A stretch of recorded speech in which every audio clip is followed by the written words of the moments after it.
ko tinola sa panghon na may malunggay. Igisa na natin yung hipon.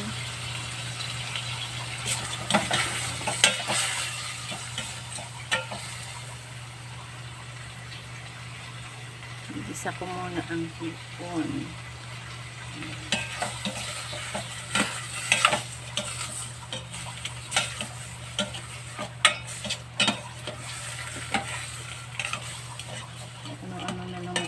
Na ulam na kaysa tinulang manok. Ayaw nila kumain ng halos ayaw nila ng tinulang manok. Ewan ko ba sa mga ito, ito ko na ilagay ko diba para maiba naman tinulang hipon. Nilagay ko na ang aking sayo. Okay.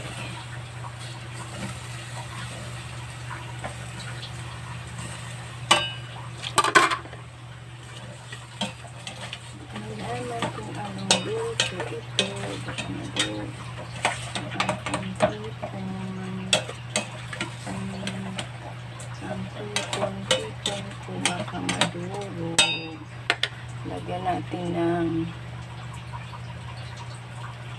paminta tsaka asin.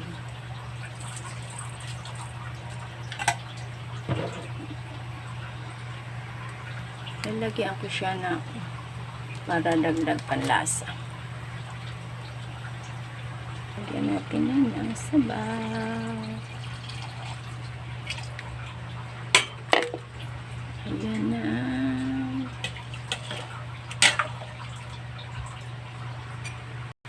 Ilagay na natin si suta. Hindi ko na pinupul. Lagi lang na maluto.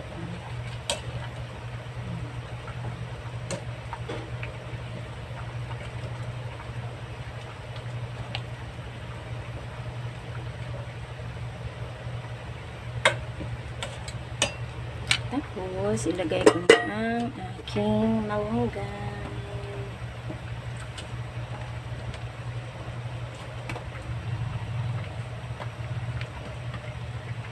Gusto ko kasi palagi na may gulay. Sarap kasi talaga may gulay.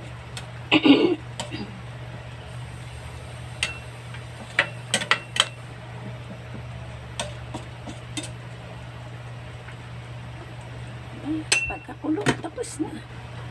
Okay, this is it. Nakaluto na tayo. Ayun.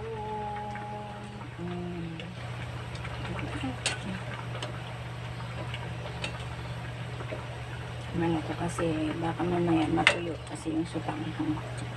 Okay, bye-bye. Take care. May pa tayong lahat. And happy Wednesday. God bless everyone.